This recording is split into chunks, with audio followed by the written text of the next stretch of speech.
दिन दहाड़े जुनैद और नसीर को किडनैप करके उनको पीट कर उनको ज़िंदा जला दिया जा सकता है, तो फिर मैं कौन सी खेत की मूली हूँ।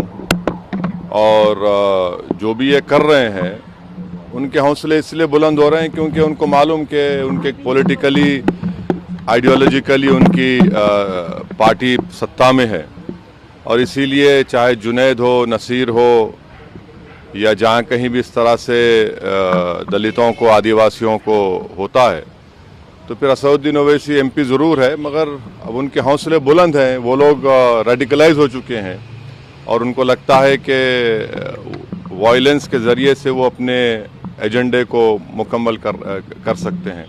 तो ये चौथी मर्तबा मेरे घर पर हमला हुआ है, और आप देख रहे हैं कि 10 कदम के फासले पर दिल्ली पुलिस का हेडक्वार्टर है, और ये बाजू ईसीआई है, हाई सिक्योरिटी जोन है, इतने कैमरास हैं। मगर कल 12:30 बजे डीसीपी साहब आए थे, हम उनको यही बोले कि आप देख लीजिए, अपने कैमरास में देख लीजिए, निकाल लीजिए उनको। ये हर बार हमसे होता है। पिछले बार पिछली गेट से हम स्पीकर साहब से इजाज़त लेकर पिछली गेट का परमिशन खुलाए, क्योंकि एक बार अंदर घुसकर हमारे जो डोमेस्टिक हेल्पर हैं, जो 50-60 साल से यहाँ पर है, राजू लाल को उन्होंने पीटा था, वहाँ पर जाकर उन्होंने यूपी इलेक्शन के दौरान में लाइव टेलीकास्ट फेसबुक पर करके पत्थर मारे। अब ये हो रहा है, तो ये मुझे लगता है कि हम लोग और आप न्यू इंडिया देख रहे हैं। सर, किस पर शक है? कौन लोग हो सकते हैं? मुझे नहीं मालूम कौन लोग हो सकते हैं। यकीनन ये वही लोग हो सकते हैं जो नाथूराम गोडसे की आइडियोलॉजी को मानते हैं, जो वायलेंस पर भरोसा रखते हैं, जो रूल ऑफ लॉ और संविधान को ख़त्म करना चाहते हैं और नफ़रत को आम करना चाहते हैं। तो यही लोग हो सकते हैं, मगर इंडिविजुअली कौन है मैं नहीं जानता। अब इतने सीसीटीवी कैमरास हैं, आप लोग अपने रिलायबल सोर्सेस का इस्तेमाल करिए ना, अब के बार तो कम से कम। शिकायत दी गई है। अब ये तीसरा सवाल है। हाँ सर, क्या सर जो सर्वेंट या और लोग थे, किसी को देखा उन्होंने पत्थरबाजी करते हुए हमला करते? तो हम जो है कल रात में 11:30 बजे जयपुर से पहुंचे। 2 दिन का हमारा प्रोग्राम था पार्टी का, MIM पार्टी राजस्थान में।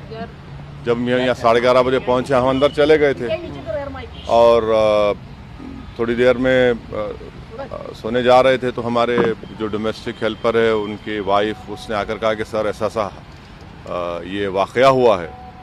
तो हमारे साथ हमारे दोस्त यामीन खान थे। हमने कहा कि भाई जाइए ज़रा सामने पुलिस स्टेशन में इत्तला करिए। और फिर वो लोग आए और देखे, हम तो नहीं थे, जब आए देखे यहाँ पत्थर भी थे हमारे साथ। तो आजकल केंद्र सरकार ने Z कैटेगरी हमको दे दी है, तो वो भी एक बहुत बड़ा हम पे बोझ है। तो खैर वो लोगों ने भी देखा, पुलिस ने देखा, वो उनको पता चलेगा। वो आप लोग अपने सोर्सेज का इस्तेमाल करिए भाई, वो कैमरे में। देखिए, मेरी कोई अहमियत नहीं है, और मैं तो अपने कॉज के लिए अल्हम्दुलिल्लाह इंशाअल्लाह मरने को तैयार हूँ। मगर ये तो देश को सोचना पड़ेगा कि जो लोग जो वायलेंस को, हिंसा को इस्तेमाल कर रहे हैं, इससे देश कहाँ तक मजबूत होगा या कमज़ोर होगा, कहाँ तक हमारे क़ानून की व्यवस्था अच्छी होगी या आम जनता का उससे एतमाद उठ जाएगा। तो ये तो देश को सोचना पड़ेगा। सर इसी साहब, आप कह रहे हैं कि चौथी बार ये हमला है, तो आपको क्या एक बार की हमले के बाद डर बढ़ता जा रहा है आपका? सर देखिए, इंसान जब दुनिया में आप और हम आते हैं ना, तो हर एक को इस दुनिया से जाना है, कोई यहाँ पर रहने वाला नहीं है।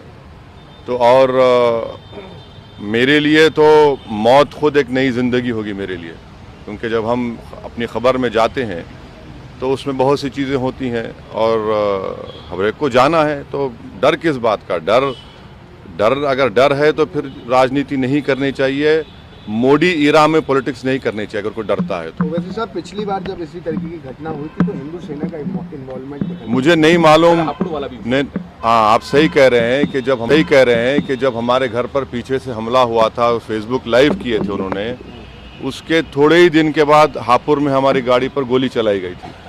अब ये जो वाक़या हुआ है, मुझे नहीं मालूम कौन इन्वॉल्व है, ये तो पुलिस आपको बेहतर बता सकेगी वो CCTV कैमरास देखकर। मगर यहाँ के कमिश्नर पुलिस को और केंद्र सरकार को देखना है कि अगर एक एमपी के घर पर ऐसा हो रहा है तो क्या मैसेज जा रहा है। सर, आप कहते हैं लोग रेडिकलाइज हैं। नहीं, मेरे पास सीसीटीवी नहीं है, जो रोड पर है, जो बहुत से कैमरा से आप देखिए यहाँ पर बहुत से हैं। सर, आप कहते हैं ये लोग रेडिकलाइज हैं, हाँ। तो कौन लोग रेडिकलाइज हैं या किसने रेडिकलाइज किया? नहीं, ये रेडिकलाइज तो जो जुनैद नसीर को मारे वो रेडिकलाइज नहीं, वो तो क्या बोलेंगे उनको सर आप? क्या उसी की घटना नहीं, से जुड़ा हुआ आपका ना आप जो है ना ये ऐसा मत करिए, मुझे नहीं मालूम। मगर आप रेडिकलाइजेशन का आप सवाल कर रहे हैं तो यकीनन ये लोग रेडिकलाइज्ड हैं जो जुनैद नसीर को मारे हैं। आप बताइए कि किडनैप करके एक प्रदेश से मारते हुए ले जाते हैं दूसरे स्टेट में और ले जाकर पुलिस को देते हैं कि भैया इनको अरेस्ट कर लो।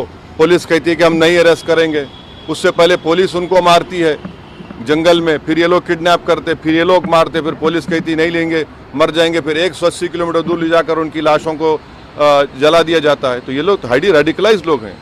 जब चुनावी रैलियां संबोधित करते हैं, चुनावी रैलियां संबोधित करते हैं, उसी के बाद अटैक होता है। इसका फायदा भी तो एएमआईएम को मिलता है। कितना फायदा हुआ यूपी में बताइए, कितना फायदा हुआ मुझे?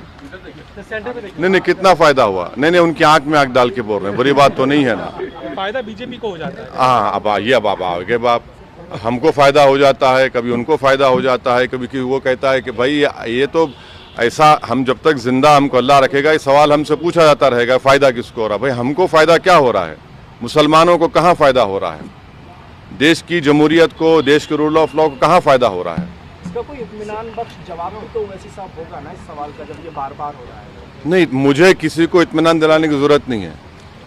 मैं जो काम कर रहा हूँ किसी को इत्मीनान दिलाने के लिए नहीं कर रहा हूँ, बल्कि बेचैनी पैदा करने के लिए, अपने हक को हासिल करने के लिए कर रहा हूँ। सर, पुलिस कह रही है कि अभी सीसीटीवी देख रहे हैं, कुछ खास अभी तक नहीं मिला है। हाँ। ये भी कह रहे हैं कि ऐसा हो सकता है कि बंदर ने शायद फेंक दिया हो कुछ आपको। हाँ, बंदर ही हो सकते हैं।